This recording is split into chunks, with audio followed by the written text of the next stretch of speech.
It all started with a blind date gone wonderfully, terribly wrong. Me, an optimistic Omega; him, my stern, devastatingly handsome biochemistry professor. He said it was impossible. I said, watch me. This is the story of how relentless whispers and sunflowers melted the most principled alpha I've ever known. Episode 1. The Most Handsome Alpha. The thing about my mom is that she has absolutely no sense of boundaries, especially when it comes to my future happiness, which in her very specific dictionary translates directly to finding a good alpha. So when she shoved a napkin with a scrawled address and a time at me, her eyes shimmering with hope, I didn't have the heart to refuse. "Just one coffee, sweetheart," she'd pleaded, her voice a symphony of maternal concern. "He's a friend of a friend's cousin, very respectable, very handsome." I'd sighed, pocketing the napkin. A blind date. How utterly, predictably cliché. Still, I made an effort. I wore the soft blue sweater that brought out my eyes, told myself it was just for the free coffee, and stepped into the appointed cafe at precisely 3 o'clock. The air was warm, smelling of roasted beans and cinnamon. I scanned the room, my gaze flitting over couples and solo readers, looking for a man, presumably an alpha, sitting alone and looking equally awkward. Then I saw him.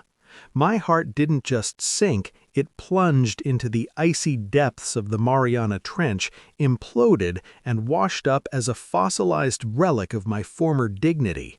There, at a corner table, reviewing what looked like academic papers with a faint frown of concentration, was Professor Finn.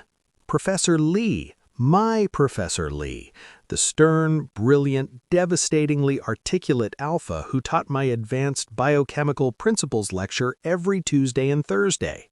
The man whose voice could make the most complex pathways sound like poetry, and whose sharp, dark eyes could pin a squirming student to their seat from 50 paces. He was the last person I expected to see, and the very last person my mom could have possibly arranged for me to meet. A cold wave of panic washed over me. This was a cosmic joke, a terrible, hilarious mistake. My feet rooted themselves to the wooden floor. I should turn around. I should run. I should fake a sudden violent illness. But he chose that moment to glance up, as if sensing the weight of my horrified stare. His eyes, that intense espresso-dark gaze, met mine. Recognition flashed instantly, followed by a slow, dawning comprehension that mirrored my own horror. His eyebrows lifted slightly. He looked from my face to the empty chair opposite him, then back to me, connecting the dots with terrifying speed. The walk to his table felt like crossing a plank over a shark tank. Every step echoed in the sudden silence of my own head. He watched me approach, his expression carefully, professionally neutral, but I could see the slight tension in his jaw. "Mr. Park," he stated, his voice exactly as it was in lecture hall, cool, clear, and utterly final. "Professor Lee," I managed, my own voice a weak echo. "Fancy meeting you here."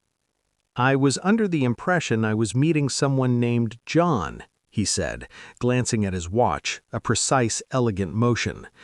"That's me," I said, forcing a smile that felt more like a grimace. "John Park, Omega, student in your Tuesday-Thursday biochem lecture, seat 3rd row center."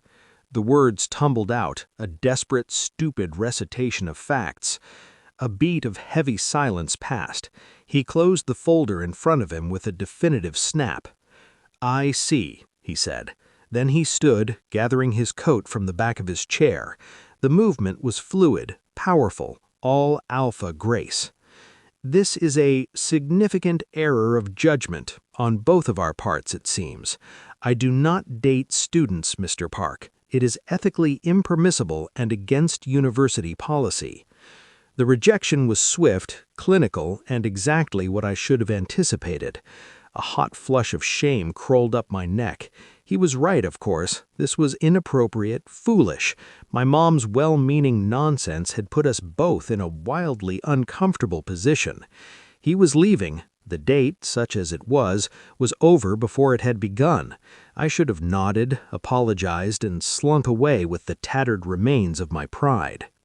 But something shifted in me as I watched him prepare for his dignified retreat. Maybe it was the residual bravery from actually showing up. Maybe it was the way the afternoon light from the window caught the sharp, elegant line of his profile. Maybe I was just tired of being predictable. A strange, reckless calm settled over me, pushing the panic aside. As he moved to step past me, I spoke, my voice softer, lower than before. "That's a real shame, Professor." He paused, his eyes meeting mine again, a flicker of something, irritation, curiosity in their depths. I took a tiny half-step closer, close enough to catch the clean, crisp scent of him, sandalwood, winter air, and something uniquely, fundamentally alpha that made my head spin. I let my smile turn genuine, a little sad, a little daring. I looked directly into those stern, beautiful eyes and whispered the absolute, unvarnished truth. "Because you're the most handsome alpha I've ever seen." The effect was instantaneous and more profound than any reaction I could have imagined. Professor Finn, the unflappable, the formidable, the unshakable, blushed. A wave of warm, ruddy color swept from his neck up over his sharp cheekbones, painting his entire face in a breathtaking hue of sheer, flustered shock. His lips, which were usually set in a firm, thoughtful line, parted slightly. His grip tightened on his briefcase. For a single, suspended second, the great Professor Lee was not a pillar of academic integrity, but a man caught completely off guard by a simple, sincere compliment. He didn't say a word. He couldn't, it seemed. He just held my gaze, that beautiful blush staining his skin, before giving a sharp, almost imperceptible shake of his head. Then he turned and walked out of the cafe, his stride just a fraction less steady than it had been when he entered. The bell on the door jingled cheerfully at his exit. I stood there, alone by the table, the scent of sandalwood and storm slowly fading from the air. My own heart was hammering against my ribs, a wild, jubilant tattoo. The shame was gone, evaporated by the memory of his stunned, flushed face. A slow, irrepressible grin spread across my lips. I picked up the neglected napkin with the address, the one my mom had given me, and crumpled it gently in my hand. I looked out the window just in time to see his tall, retreating figure turn the corner, moving with purposeful, if slightly hurried steps. He'd said no, he'd laid down the law, he'd fled the scene, but he'd also blushed. For me. I finished the coffee I'd never ordered, the warmth spreading through me. "Challenge accepted, Professor," I murmured to the empty space where he'd been. The game, I decided with a giddy, terrifying thrill, was most definitely on. See you in class. Episode 2. Just Admiring. The scent of his blush lingered in my mind for 2 entire days. It became my secret fuel, a memory I replayed in the quiet moments between classes, tracing the exact hue it had painted on his sharp cheekbones. I knew the rules he'd stated were ironclad. I knew this was, by every definition, a terrible idea. But the memory of his flustered retreat, the crack in that impeccable professional armor, was a siren song I couldn't ignore. I had told him to get used to it. It was time to prove I meant it. My first move was reconnaissance, a casual inquiry with the department secretary, batting my eyelashes just a little, revealed that Professor Lee often graded papers in the large old lecture hall 3B on Wednesday afternoons, finding its echoing silence conducive to focus. Perfect. That Wednesday, I waited until I saw him enter, a solitary, focused figure. I gave him 20 minutes to settle into his zone, to become immersed in a sea of undergraduate essays. Then, with a latte in each hand, one black, one vanilla oat milk, my favorite, I pushed open the heavy wooden door. The hall was vast and dim, the afternoon light slicing through the high windows in dusty golden pillars. He sat at the lectern at the front, his head bent, a fountain pen moving in swift, decisive strokes. The sound of the door echoed like a gunshot in the silence. He didn't look up, but his shoulders tensed, a subtle tightening of the fine wool of his jacket.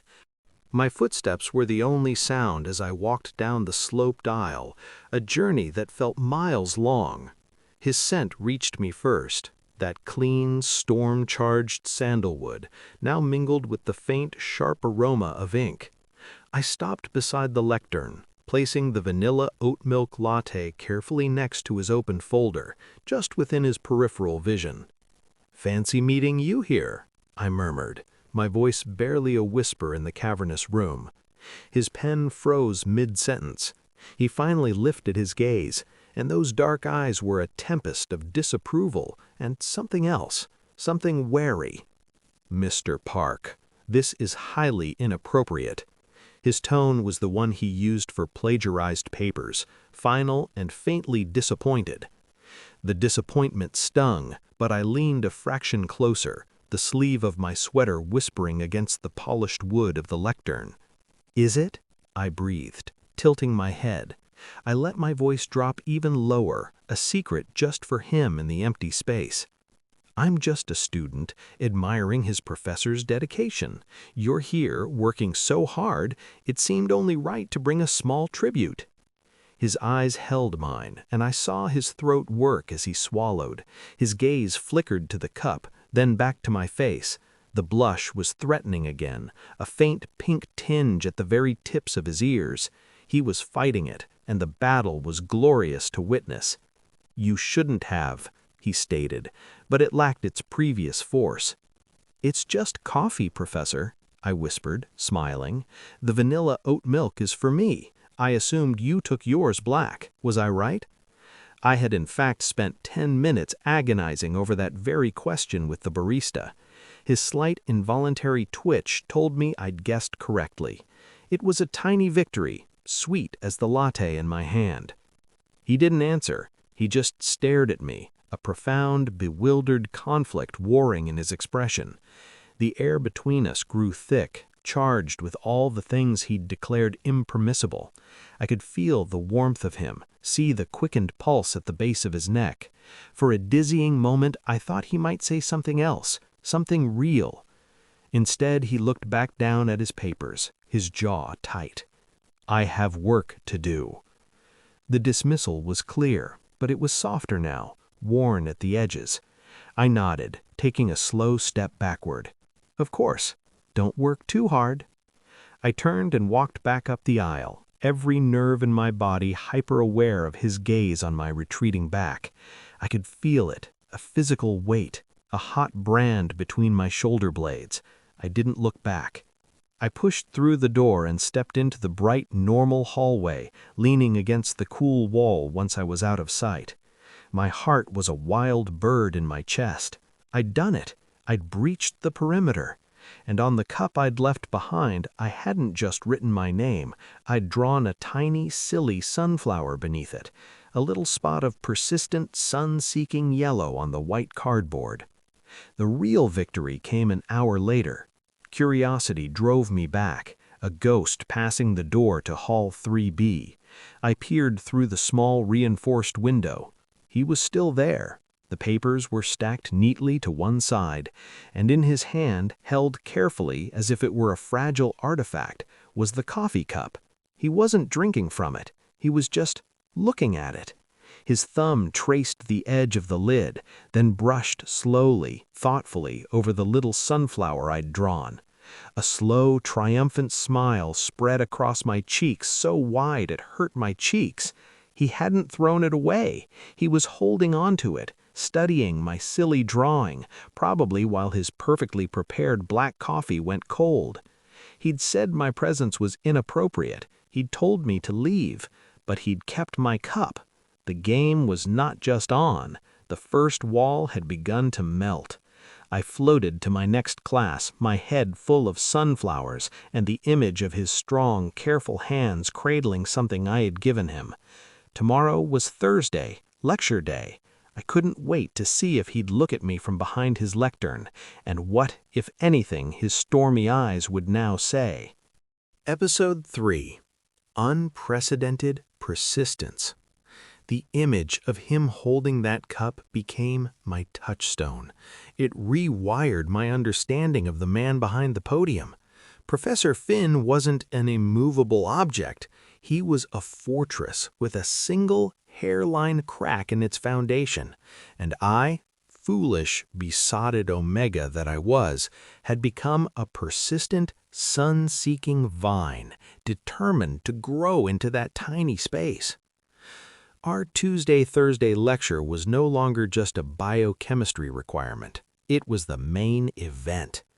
The day after the coffee cup incident, I arrived early. I bypassed my usual mid-row seat and walked, with a confidence I didn't entirely feel, right down to the front row, center seat, the one directly in his eye line.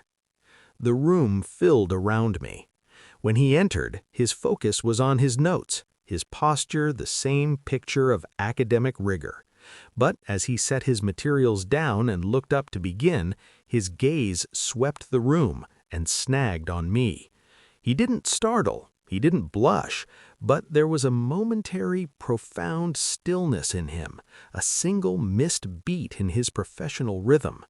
His eyes, dark and unreadable, held mine for a second too long before he cleared his throat and began the day's lecture on enzymatic catalysis. It was the most erotically charged discussion of protein binding sites I'd ever heard. Every time he said specific substrate or active site, his gaze would flicker to me, as if checking to see if I was following. I made sure I was the perfect picture of attentiveness.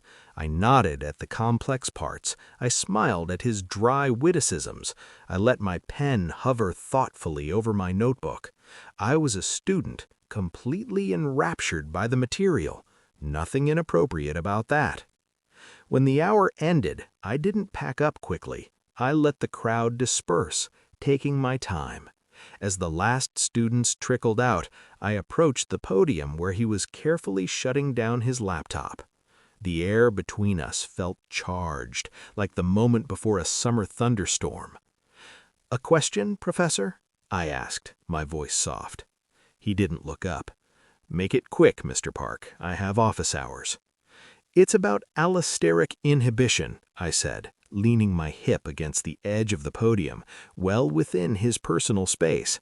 I pointed a finger at a diagram in my open textbook. When the inhibitor binds to the regulatory site, it changes the entire shape of the enzyme, makes it so the substrate can't fit anymore. I looked up at him through my lashes. It's a powerful thing, isn't it? One small, persistent element changing the entire function of something so structured. The subtext hung in the air, thick and undeniable. He finally met my eyes, and I saw the storm in them.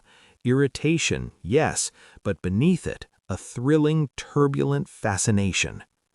"Your persistence," he stated, his voice a low, rough scrape that went straight to my knees, "is unprecedented." A shiver raced down my spine. I leaned in a fraction closer, so only he could hear the whisper I let out. "Get used to it." The words were a soft vow in the quiet classroom. "I'm not going anywhere, Professor." His knuckles, where they gripped the edge of his sleek leather briefcase, turned white.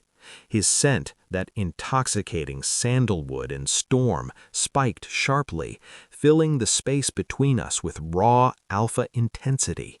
It wasn't aggressive, it was unraveled. For a long, breathless moment, he just looked at me, his chest rising and falling with a rhythm that was anything but calm. His carefully constructed wall of his professionalism had a visible, trembling crack running right through it.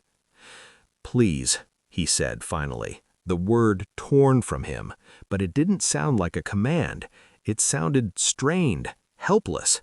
It sounded like a prayer for mercy, or perhaps a plea for me to continue. That single word was my victory. It was a confession. I had done exactly what I'd set out to do. I had gotten under his skin, into his thoughts, and he had no idea what to do with me. I gave him a small, knowing smile, one that promised I'd heard everything he hadn't said. Without another word, I straightened up, tucked my textbook under my arm, and walked out. My heart wasn't just drumming. It was a war drum, pounding a savage, exultant rhythm against my ribs. I could still feel the heat of his gaze on my back as I left, a brand that marked me as his singular, frustrating preoccupation. The hallway air felt cool and insubstantial compared to the charged atmosphere I'd just left. He'd called my persistence unprecedented.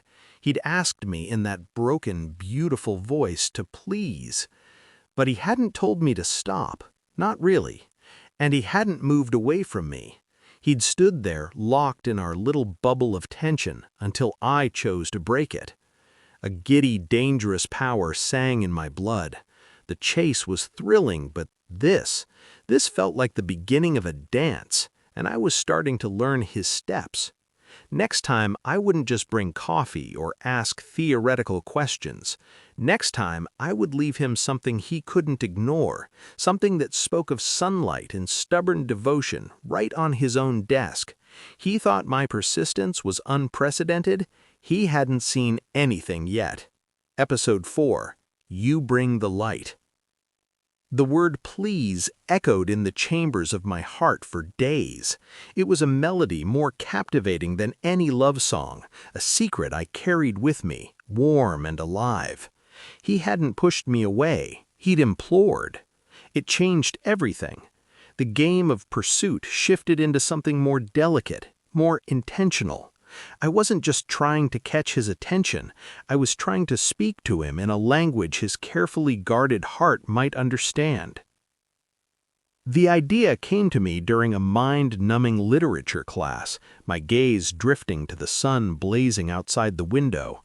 Sunflowers. They were my favorite, bold, simple, always turning toward the light. I'd drawn one for him on a coffee cup. Now I would give him the real thing. I found the perfect one at a little florist near campus, a single, magnificent bloom on a long, sturdy stem. Its face was a disk of vibrant gold, a small universe of promise. I didn't attach a card with my name. Instead, on a small piece of elegant, cream-colored paper, I wrote 3 words in my neatest script: You bring the light. Between classes, when I knew his office would be empty, I slipped into the quiet, carpeted hallway of the biochemistry department. My pulse was a frantic bird against my ribs. His name was on the door in clean black lettering, Professor Finn, Ph.D. I took a steadying breath, turned the handle, it was unlocked, and stepped into his sanctuary. It smelled overwhelmingly of him, old books, crisp paper, sandalwood, and that underlying electric alpha scent that was uniquely his. It was a tidy space, everything in severe, logical order. It felt like stepping inside his mind. On the stark, polished surface of his desk, right in the center where he couldn't miss it, I placed the sunflower. I weighted the note beneath its sturdy green stem. For a moment, I just stood there, imagining him finding it, touching it. Then I left, the door clicking shut softly behind me, a ghost in the machinery of his orderly world. The wait was its own kind of sweet agony. I didn't see him for the rest of the day, but the next afternoon, drawn by a force I couldn't resist, I found myself in the library, pretending to study in the towering silent stacks of the biochemistry section. The air was cool and smelled of dust and knowledge. I was tracing a diagram in a heavy textbook when I felt it, a shift in the atmosphere, a gathering pressure. Then his scent washed over me, deeper and more potent than I'd ever sensed it, unsoftened by lecture hall air or cafe smells. It was pure, concentrated alpha, and it made my breath catch. I didn't look up. I kept my eyes on the page, my finger steady on a diagram of a helical structure. You need to stop. His voice was low, a raw, rough sound that vibrated through the narrow aisle of books. It wasn't his professor voice. This was something else, something stripped bare and strained. Slowly, I lifted my gaze. He stood at the end of the row, one hand balanced against a shelf. His tie was slightly loosened, his hair looked as if he'd been running his hands through it, and his eyes were a turbulent sea, dark with a conflict that stole the air from my lungs. He was beautiful in his unraveling. I closed the book with a soft thud. The silence of the library wrapped around us, a blanket that made our whispers the only truth in the world. I took a single step toward him, then another. "Make me," I breathed, the challenge a mere whisper that hung in the space between our bodies, now only inches apart. His gaze dropped to my lips. The intensity of it was a physical touch, a brand. The air crackled. I could see the battle raging within him, duty warring with desperate, undeniable want. His own breath fanned warm against my cheek, and for one heart-stopping, infinite second, I was certain he was going to kiss me. Every atom of my being leaned toward him, yearning. But he didn't. With a visible, shuddering effort, he wrenched himself back, putting a precious, terrible few inches of cold library air between us. He released a shaky breath, a sound of pure torment that warmed my skin. "This is impossible," he murmured, more to himself than to me, before turning and disappearing between the dark shelves, his footsteps silent on the worn carpet. I slumped against the cool metal bookshelf, my legs liquid. He'd cornered me. He'd told me to stop. He'd looked at me like I was the only text he ever wanted to read. But he had stepped back.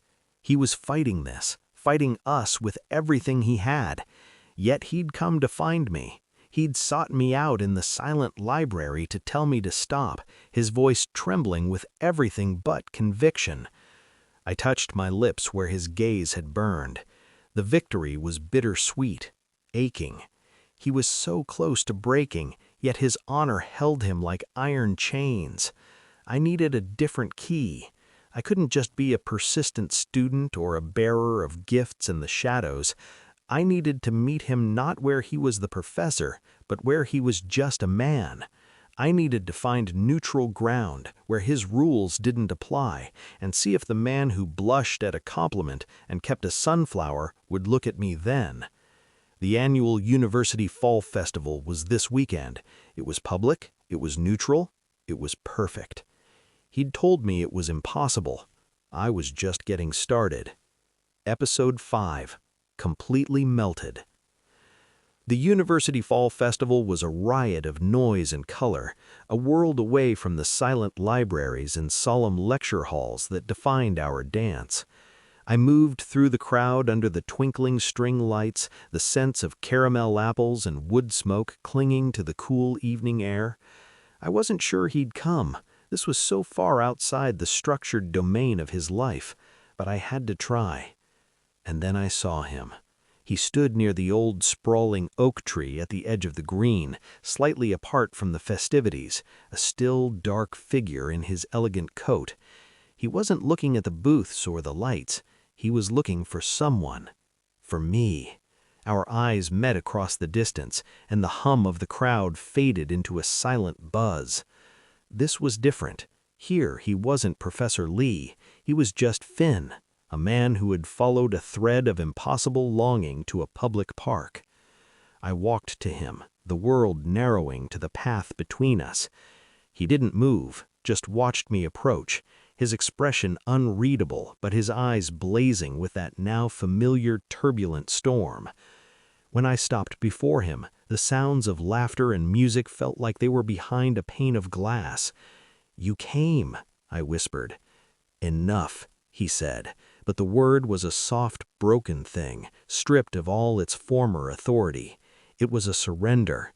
He lifted a hand, his fingers trembling ever so slightly as they came to cradle the side of my face. The touch was electric, a jolt that seared straight to my core. His thumb stroked over my cheekbone, a gesture so tender that it made my eyes sting. "Do you have any idea," he murmured, his voice thick with an emotion I'd never heard from him, what you do to me?" I leaned into his touch, nuzzling his palm, breathing in the scent of his skin. "Tell me," I breathed, a challenge and a plea. He leaned down, his forehead resting against mine, his breath warming my lips. The world dissolved into the space between our mouths. "Every thought," he confessed in a hushed, ragged whisper, each word a sacred, painful truth, "is of you. Your smile in the front row, your whispers in the silence, that damn sunflower on my desk, turning its face to the window like a promise." He pulled back just enough to look into my eyes, his own shimmering with raw vulnerability. "You've completely melted me, John. There's nothing left but this ache for you." Then his lips were on mine. It was not a gentle kiss, it was a conflagration. It was the release of weeks of taut, unbearable tension. It was hunger and surrender, a claiming and an offering all at once. His mouth moved against mine with a desperate, consuming passion, his arms wrapping around me, pulling me flush against the hard, unyielding lines of his body. I could feel the rapid, heavy beat of his heart against my own. I melted into him, my hands tangling in the hair at the nape of his neck, pulling him closer, answering every silent question with my own desperate yes. When we finally broke apart, gasping for air, he didn't let go. He kept his forehead pressed to mine, his eyes closed. "My place," he whispered, the words a hot promise against my swollen lips. "Now." His apartment was a reflection of his office, clean, minimalist, ordered, but it was filled with his scent, and that made it paradise. The door had barely shut behind us before he pushed me against it, his body pinning mine, his mouth finding my neck. "I have wanted," he growled, his teeth scraping lightly over my pounding pulse, "to taste you here since the moment you walked into that cafe." A moan escaped me. I arched into him, my hands frantically pushing his coat from his shoulders. "Then stop waiting." What followed was a delicious, sensual unraveling. There were no more titles, no more rules. There was only the soft, tearing sound of fabric giving way, the heat of skin meeting skin, the symphony of ragged breaths and whispered names. He laid me back on his cool, dark sheets, and his gaze as he looked down at me was one of reverent hunger. "So beautiful," he murmured, his hand tracing a blazing path from my collarbone, over the swell of my chest, down the flat plane of my stomach.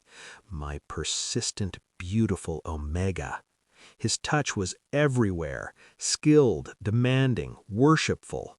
He explored my body with a scholar's focus and a lover's passion, learning what made me gasp, what made me shudder. His mouth followed where his hands led, branding me with hot, open-mouthed kisses.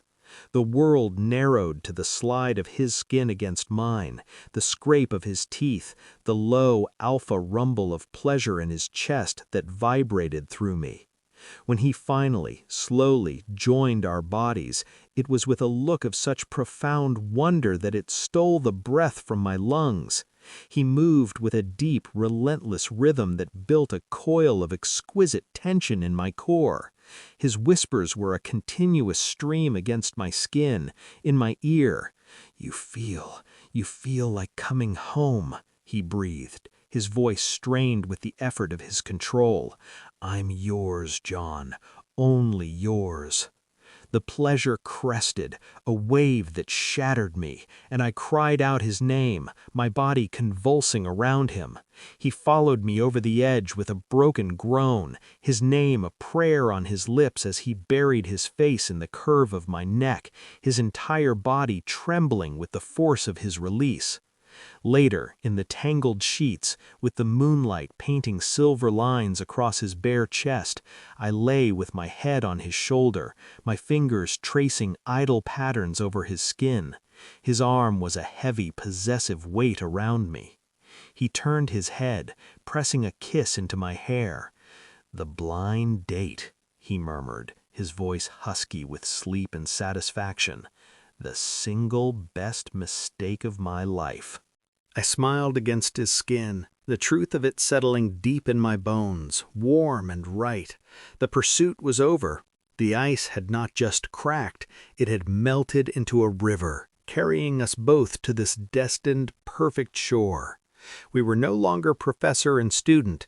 We were simply Finn and John, two souls who had whispered their way into forever. Epilogue.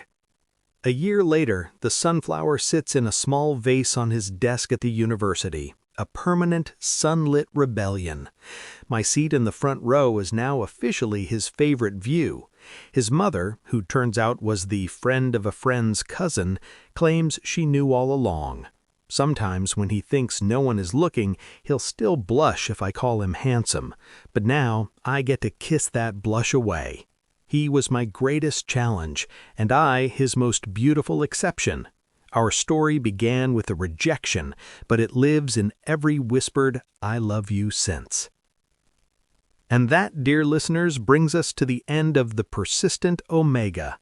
Thank you for letting us whisper this cheesy, romantic tale into your hearts.